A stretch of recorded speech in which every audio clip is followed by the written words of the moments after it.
It's not a secret that COP26 is a failure. It should be obvious that we cannot solve a crisis with the same methods that got us into it in the first place. And more people are starting to realize this. Many are starting to ask themselves, what will it take for the people in power to wake up? But let's be clear, they are already awake. They know exactly what they are doing. They know exactly what priceless values they are sacrificing to maintain business as usual. The leaders are not doing nothing. They are actively creating loopholes and shaping frameworks to benefit themselves and to continue profiting from this destructive system. This is an active choice by the leaders to continue to let the exploitation of people and nature and the destruction of present and future living conditions to take place. The COP has turned into a PR event where leaders are giving beautiful speeches and announcing fancy commitments and targets, while behind the curtains, the governments of the global north countries are still refusing to take any drastic climate action.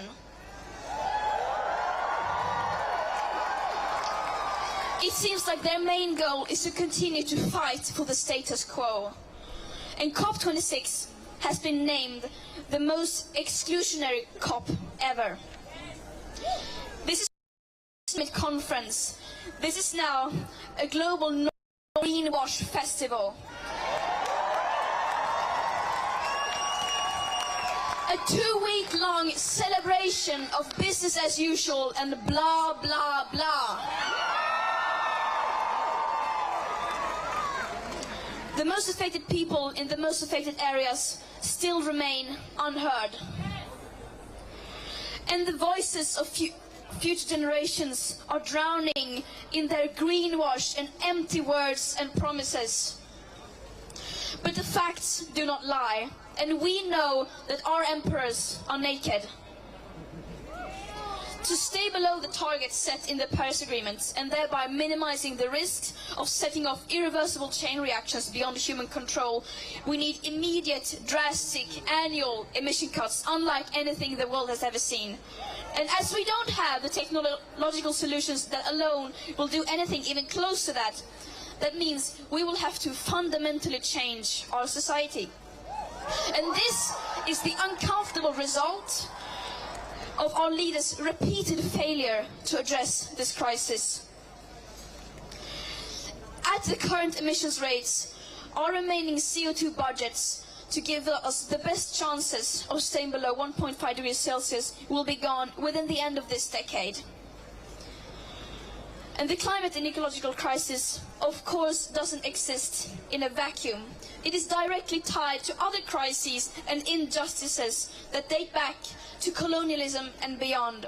Crises based on the idea that some people are worth more than others and therefore have the right to steal others, to exploit others, and to steal their land and resources. And it is very naive of us to think that we could solve this crisis without addressing the root cause of it. But this is not going to be spoken about inside the COP. It's just too uncomfortable. It's much easier for them to simply ignore the historical debt that the countries of the global north have towards the most affected people and areas. And the question we must now ask ourselves is, what is it that we are fighting for? Are we fighting to save ourselves and the living planet? Or are we fighting to maintain business as usual? Our leaders say that we can have both. But the harsh truth is that that is not possible in practice. The people in power can continue to live in their bubble filled with their fantasies, like eternal growth on a finite planet and technological solutions that will suddenly appear seemingly out of nowhere and will erase all of these crises just like that. All this while the world is literally burning on fire, and while the people living on the front lines are still bearing the brunt of the climate crisis. They can continue to ignore the consequences of their inaction, but history will judge them poorly, and we will not accept it.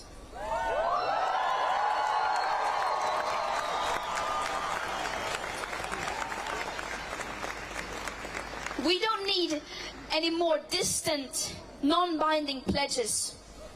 We don't need any more empty promises. We don't need any more commitments that are full of loopholes and incomplete statistics and that ignore the historical emissions and climate justice. Yet, that is all that we are getting. And no, that is not radical to say. Just look at their track record. They have had 26 COPs. They have had decades of blah, blah, blah. And where has that led us?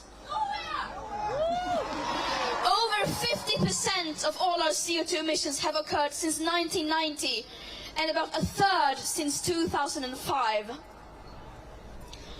All this while the media is reporting on what people in power say that they are going to do, rather than what they actually do. Time and time again, the media fails to hold the people in power responsible for their action and inaction. As they continue to expand fossil fuel infrastructure, opening up new coal mines, coal power plants, granting new oil licenses, and still refusing to do even the bare minimum, like delivering on the long-promised climate finance for loss and damage to the most vulnerable and least responsible countries. This is shameful.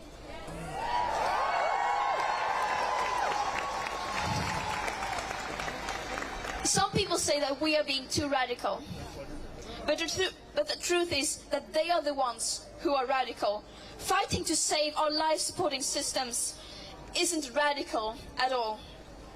Believing that our civilization as we know it can survive a 2.7 degree or a 3 degree hotter world, on the other hand, is not only extremely radical, it's pure madness.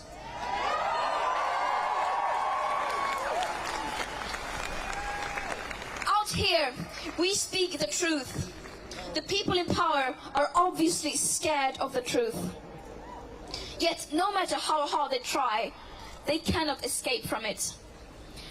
They cannot ignore the scientific consensus, and above all, they cannot ignore us, the people, including their own children. They cannot ignore our screams as we reclaim our power. We are tired of their blah, blah, blah. Our leaders are not leading. This is what leadership looks like.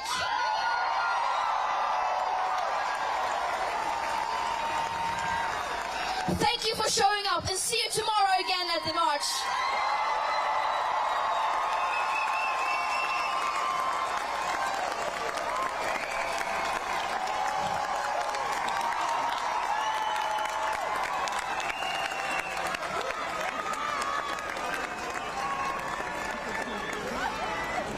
Thank you all so much for coming. That was incredible to hear. I'd like to invite the group from Fridays for Future Glasgow, who are responsible for organising this incredible day.